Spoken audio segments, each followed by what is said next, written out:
Blake, thanks for joining me. Happy to have you back on. I know we can't be in person this time. We're doing it over Zoom, but how's everything been going since the world shut down? It's been interesting, Trevor, to see the first few weeks after sports shut down and compared to the last few weeks, and how athletes and sports teams and publishers are kind of getting used to the new normal and Yeah, understanding that the channels that they have today to engage fans are social and digital first, and they're having to get really creative with what type of content to push when. Um, and I think that the big part of this is most organizations are figuring out that this stuff matters a hell of a lot. And if you don't have the games, what other connection can you have with fans? And players are figuring it out, teams are figuring it out. So it's been interesting the last few weeks. yeah, it's been interesting watching the different types of things that have been tried.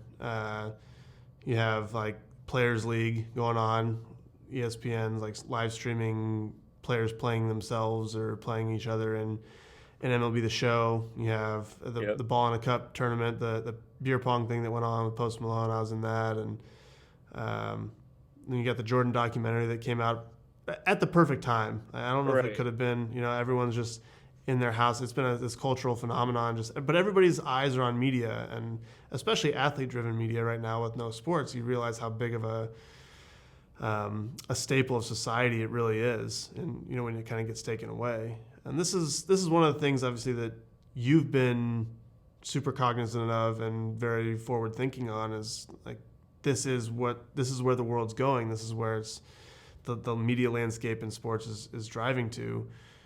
When you started looking at that landscape, when you first started Opendorse, like what did you notice that tipped you off that this was going to be the future of where it's going? Interesting enough, 10 years ago, Audie Kanalik and I started our first company as a social media agency, and we were running the social media accounts of businesses and brands. And we would get geeked out if we got 0.1% engagement rate, and started to add 10 followers a day was a big deal. And then in 2011 started to work with athletes and realized that, oh, 0.1% engagement rate, that ain't it. 10 followers a day, that ain't it. Like, there is this fascination with fans and athletes in social media that the connection is unlike any other. And what we realized was that athletes that were leaning into social media and engaging more often were growing faster, and their engagement rate was increasing, and they started to earn more endorsement opportunities. And um, looking at that, realizing that if more athletes shared more content more often, they would be able to build an audience that would last well beyond their career. um, that became an obsession of ours. Like, how do we solve this problem? Because one of the challenges that, even though athletes have this powerful platform, most of them just don't tap into it enough, right? Yeah. And the average athlete just doesn't share enough content. And so Open Doors was really built to solve that problem. Is how do we help athletes share more content more often, to take whatever window of opportunity of influence they have and maximize its value. Because again, I'm a big data guy, and I know you are too, Trevor. But the numbers don't lie. If athletes share the same content as a team or a brand, the athlete will outperform the team or brand every single time. Yeah. Yeah, I think it's that authentic connection that the fans are looking for with the guys that they watch on the field, their favorite players, right? And this is really Yep. kind of what started momentum in my eyes, is and why I'm so excited to be partnered together, is because we saw there's a lack of media out there. And so our solution is, okay, let's create a bunch of media for the athletes and make it accessible. Let's tap into what the fans are looking to see. I mean, everyone that works here at Momentum is a fan of the game and loves watching, and we all like different little aspects of it. Hmm. But we kind of take that fan sentiment of, oh, we think it'd be really cool to see this, so let's do that and let's bring it to light. And so that's kind of our solution, is just create a bunch of media that fans want to see. But then if the fans never get to see it, then that's a problem. And that's really where you guys can come in, because it's difficult. you're on the road for athletes. I mean, you're on the Yeah. road, you're playing, you wake up, you go get some breakfast, maybe you had a late night because you were traveling or a game went long or you just couldn't fall asleep or whatever. So you don't really have time. You go to the field, you're getting treatment and you go to play again. So any media from the game before, because baseball happens so like so regularly, so every single day, you have this small little window of time with which to post relevant content that, like, even if we make that content for you, then you just are too busy to post it. And so that's, I mean, it's such a It's synergistic connection. I would say that, Trevor, that if going back in time and envisioning the right type of partnership, this is it. And it's athlete driven media where the sole intent of your organization is to help athletes, right? And when they're in that moment in their life where they have the peak earning potential and influence to match them up with media that fans want to see, and then making it super easy for them to get access to and share, like that's the why you exist. Like a lot of our partners are pro sports teams and leagues, athletic departments, where athletes are a core part of their business model, but they're not the only factor, right? And so for you to be in a sense when you're creating this content is with the athlete in mind and the fan in mind.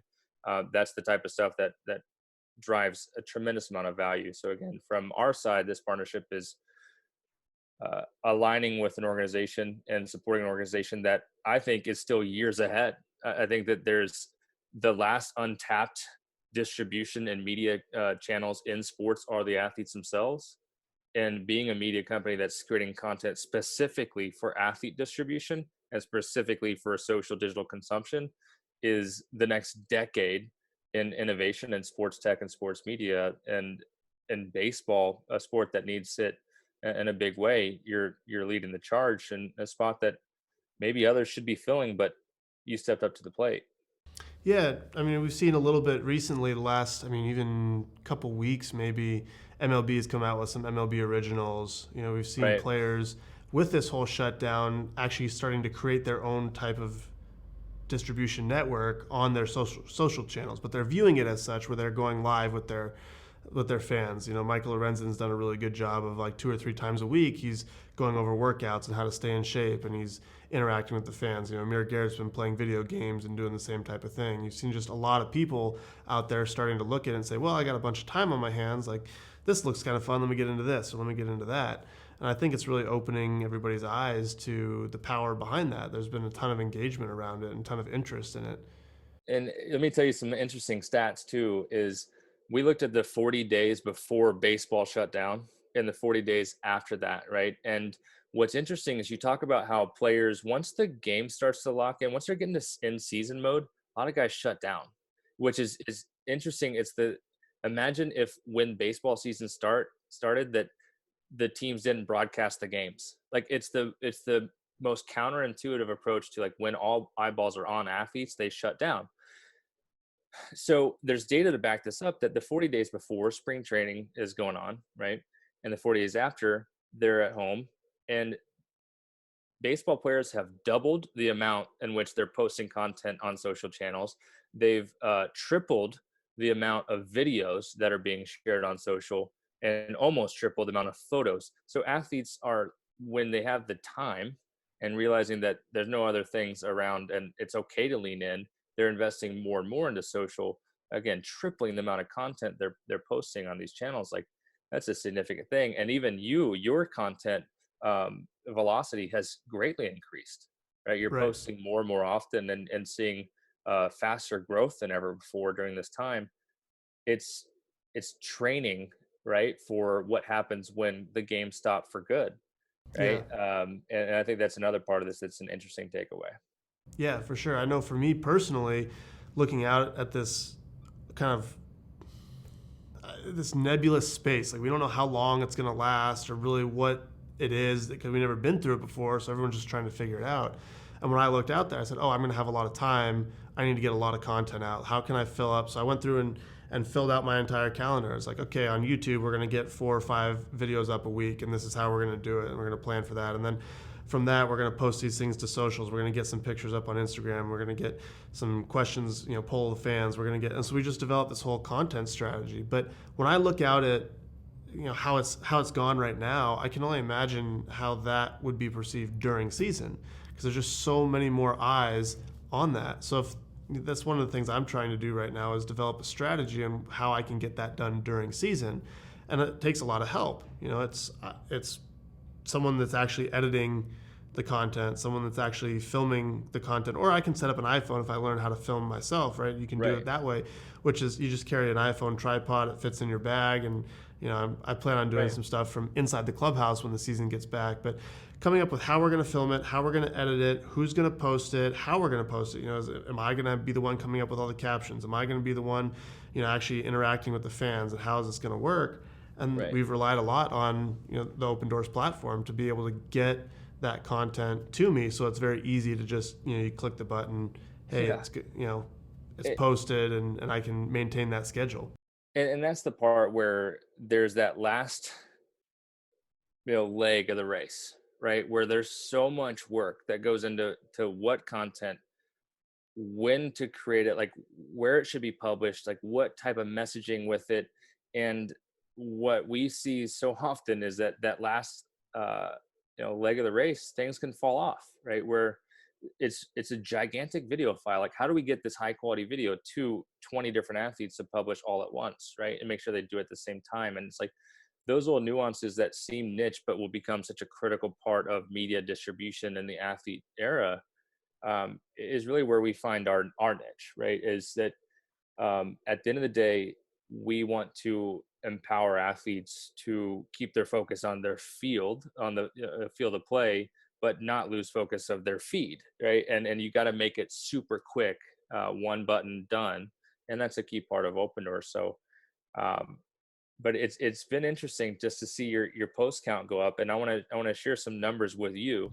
Here we go. Again, this is on the other side of Opendorse. Is like we are tracking everything, and so for you, looking at the 3 months prior, so looking at a 6-month window, right? But kind of the off season into spring training, you're posting on Instagram 2, maybe 3 times a week across different photos and videos, and now you're averaging around 9 to 10 posts per week.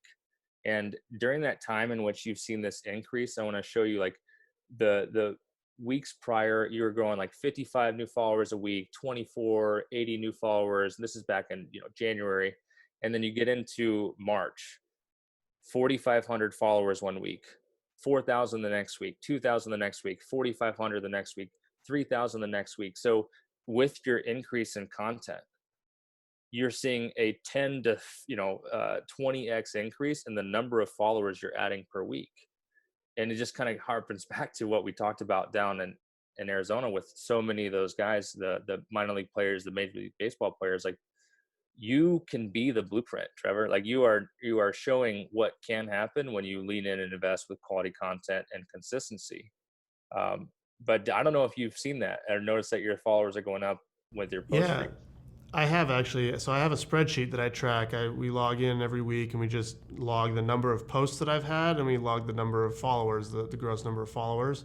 And then I like to know what I'm on pace for. So I have a formula built into the spreadsheet that says, okay, if I average this week's pace over the rest of the year, I'll hit this many followers. If I average my last month's pace over the remainder of the year, I'll hit this many followers. So on a weekly basis, I've been doing that probably for a year and a half now, just because I've realized that it's like, this is important. The larger you grow your networks, the more opportunities you have, the more influence you can have, the more opportunity to do things that you enjoy, the more monetization opportunities, just the more things that are at your fingertips. So I've been really trying to make a push to grow it. And looking at Instagram specifically, I identified in the off season, it's like, well, no one's eyes are on my profile right now. And so I kind of lost interest but I kind of lost the drive to post frequently throughout the off season.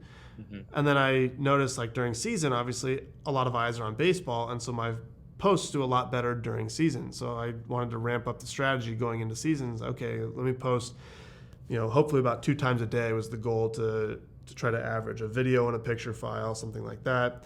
and then let's get some stuff on YouTube and see how much, if you really invest in my own personal distribution network, while everyone's eyes are on you, what are the results that you can gain? And we saw last year, I went from, I think, start of February, I had 28,000 Instagram followers in 2019. Mm-hmm. And by the end of the season, I was at 113,000. So I grew 90,000, something like that. Right. And then, we're hoping to see similar or more growth, this year with the new strategy. But I want to ask you a little bit about the future and where you see this going, because like when you started, you looked out into the future and you said, okay, this is going to be a problem and we're going to be the solution to it and we're going to help in this way.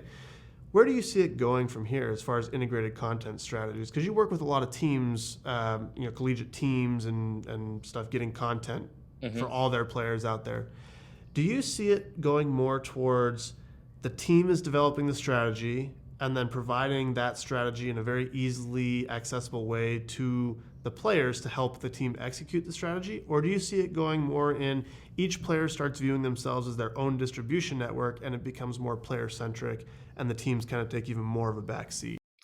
Yeah, I would say that there's going to be that shift in which the athletes themselves realize that they are their own media company. They are their own channel, if you will. Their handles are the channels, and that the team is there to support them and providing them access to content that is basically, imagine like syndicating content. So if you are a channel and think of yourself as ESPN, and you've got to have that get up in the morning talk show, and that's Trevor Bauer talking to his phone and giving that one-to-one reaction, and then you're going to break into the highlights, which is going to be content fed to you from the league, right? But you're the one dictating, I need photos from the team, I need videos from the league, I need to create my own content. And then you start to have this vision where momentum is powering custom content creation for athletes that is uniquely theirs, right? It's content that they're not getting from a third party source, and it happens to be more authentic and tied to what they care about. So this next decade, again, in pro sports and even in college sports, is going to be defined by how do you empower athletes to transform their social handles into digital channels and create this lasting audience that ultimately they can monetize or create value, right? And value could be things like, again, making money, but also supporting a charity or a cause they care about.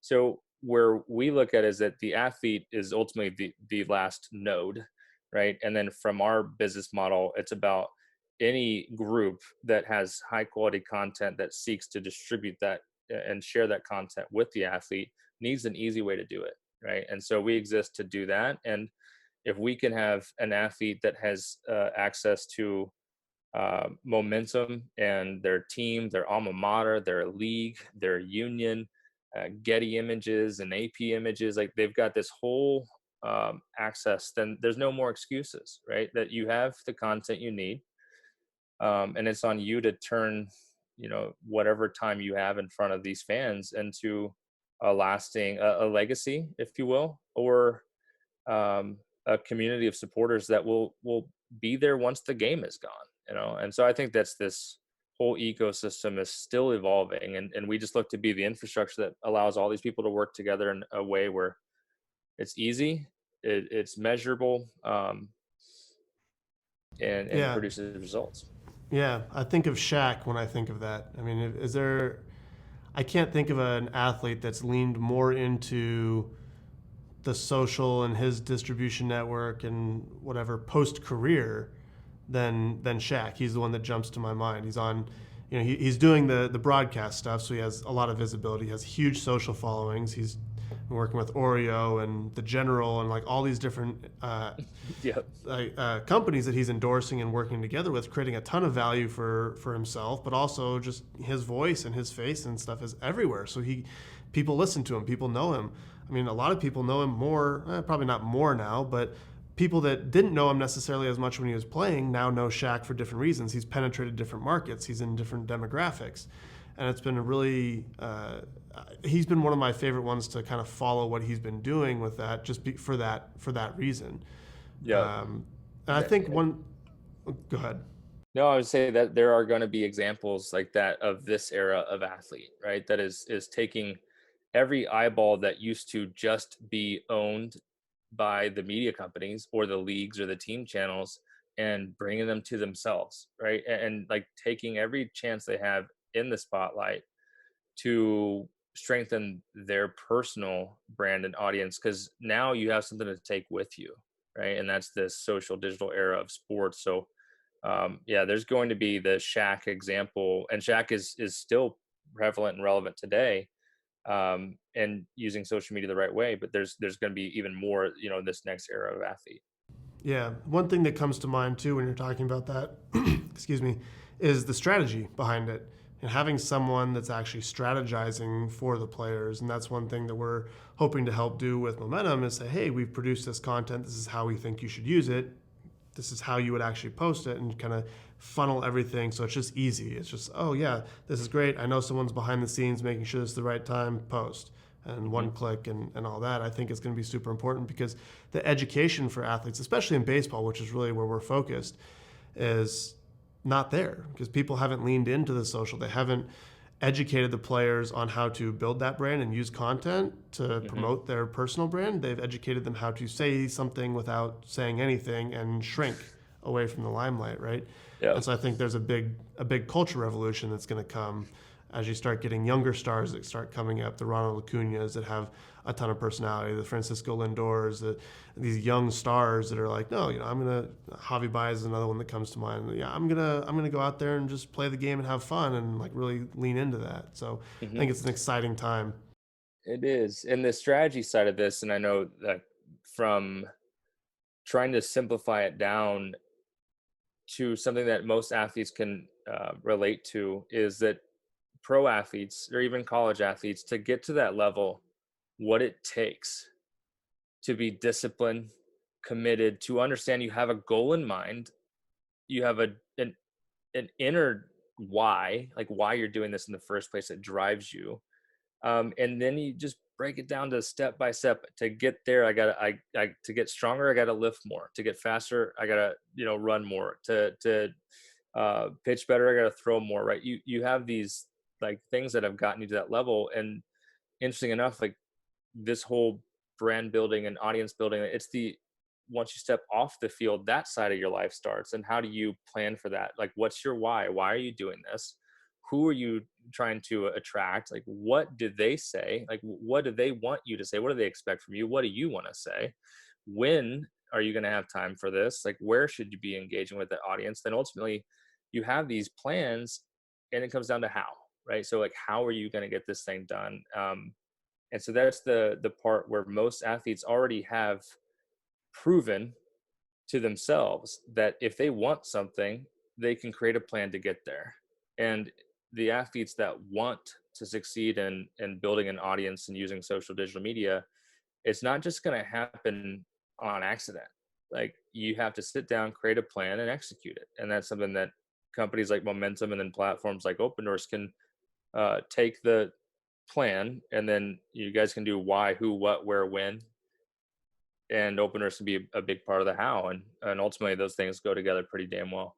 One of the last things I wanted to ask you is in the college space, because this can really start when you're young and kind of coming up so that you have these routines in place. Athletes are very routine oriented.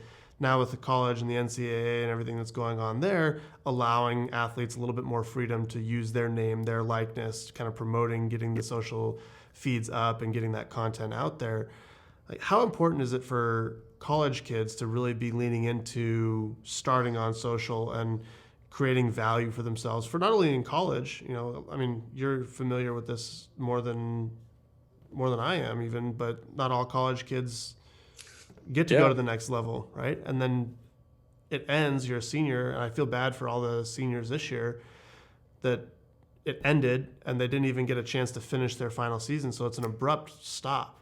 Right. Like, how important is that aspect with the changing regulations in the NCAA? It's that's you talk about the next decade in pro sports is about empowering the pro athlete to turn their handles into channels, right? In the next decade in college sports is to educate student athletes on NIL rights and provide them resources and helping them understand what they can and can't do and how they can actually make money, right? Starting in 2021. So imagine, Trevor, going back to UCLA. In your mind, you show up and you say, okay, that's where the weight room is. That's where the academic advisors are. That's where life skills are, right? Here's the computer lab. I know the nutritionist. I got the training room.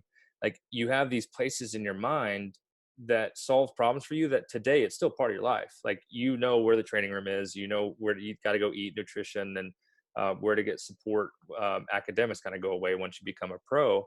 But imagine this next generation of student athlete, they're going to walk in and say, this is the NIL center, name, image, and likeness. Like, there's a plan for you here.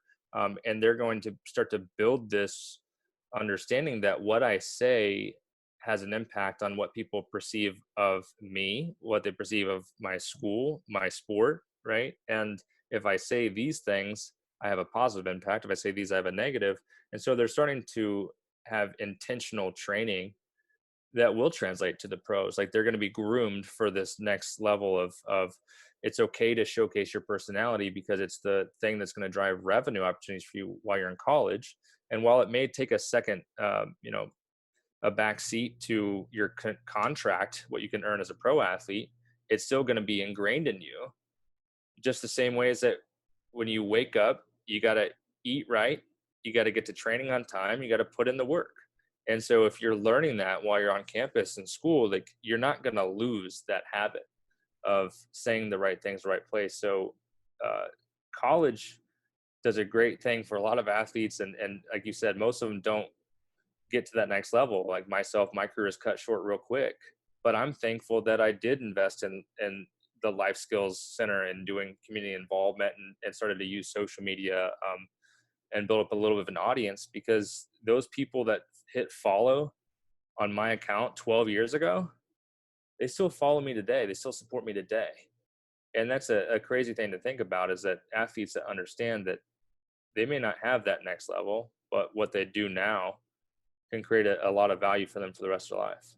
Yeah, no doubt. I mean, looking at the change in the last 10 years, even, I remember 2010 or 2011 actually, so 9 years, sitting in the stands at UCLA on Twitter and taking a picture, and I had a couple hundred followers maybe, and Yeah.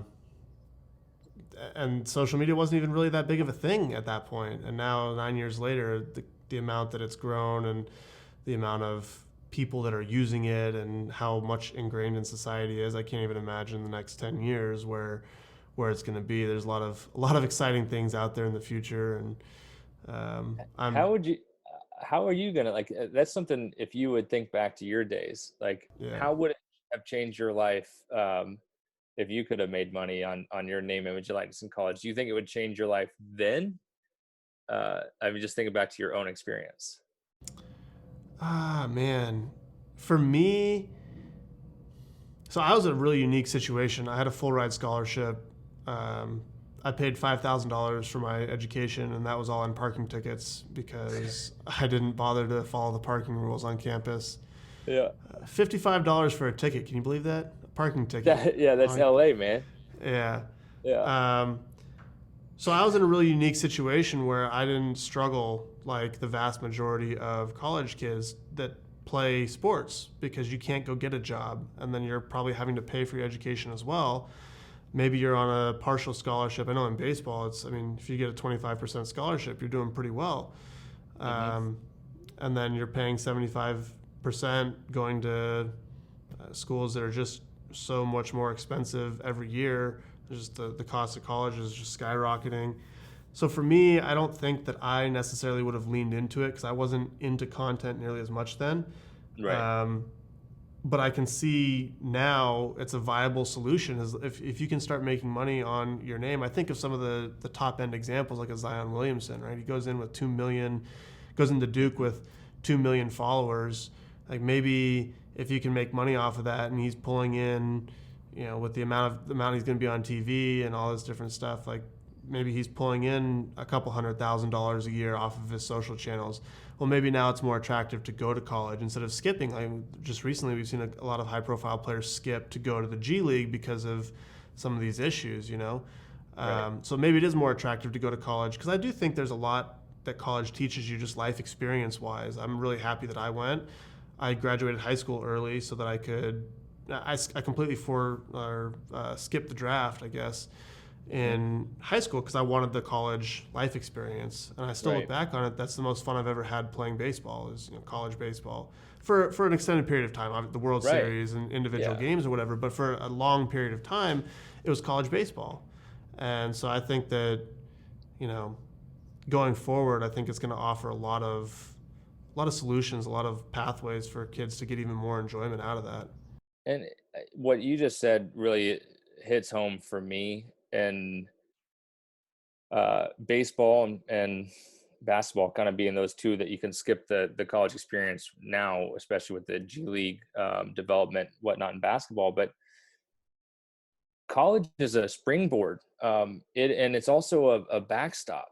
Like what I mean by that is like if you didn't make it to the next level, Trevor, you would have always been a UCLA Bruin, and that's a gigantic global brand and fan base, right? And if you would have skipped that experience, tried to make it into the pros, didn't get it, then your high school is like your alma mater and your alumni you get to fall back on, and that becomes a challenge because you're putting it all on going pro if you skip the college experience.